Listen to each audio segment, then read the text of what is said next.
If there was a different determination, it would have been possible that it would have taken years to get the permitting, never mind then the time it takes to do the construction. A huge relief from Santa Barbara today. A plan to get more water flowing to the parched city is back on track. Good evening, everybody. I'm CJ Ward. And I'm Beth Farnsworth. The city of Santa Barbara is one big step closer to restarting its desalination plant.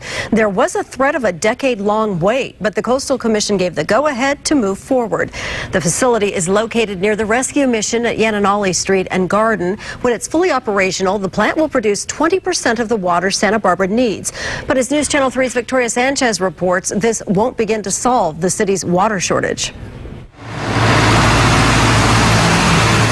I think everyone realizes that we're in a serious extreme drought in the state of California, that the city of Santa Barbara has kept up its permit all these years. Santa Barbara's Mayor Helene Schneider welcomed the news from the Coastal Commission that the desalination plant can move forward. In May, city water officials went to Sacramento to convince the commission plant permits from the 90s are still active. Santa Barbara needs desalinated water by 2017. If the permits were found to be no good, it would take 5 to 10 years to get new ones. Community dialogue. Joshua Hagmark, the acting water resources manager, says luckily that's not the case. It's one hurdle of many that we're glad we could clarify, and I think it did help us to go up there and sit down with them and walk them and the other state agencies through the city's approach to our desalination facility. The plan is to use the plant as a water shortage supply, not as a permanent resource. One thing that could postpone the plant from reopening, the rain. If the clouds roll in and give the city enough water, it could help enough where the plant isn't needed. Even if it is restarted, it's not going to make up for the drought. The current plan is to have the facility produce a little more than 20% of what the city uses. It's sized appropriately. It's just not sized to make up all of the city's water supplies.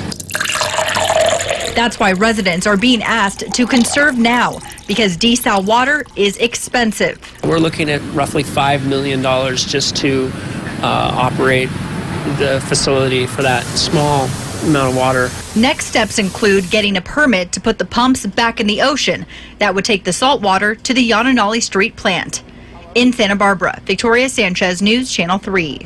And more details now on Santa Barbara's desalination plant. The plant pumps that take the water out of the ocean will be fitted with screens that prevent fish and other sea creatures from being sucked in. However, water resources officials say some fish eggs could still get through. Over the past 20 years, taxpayers have paid more than $2 million to maintain that inactive plant.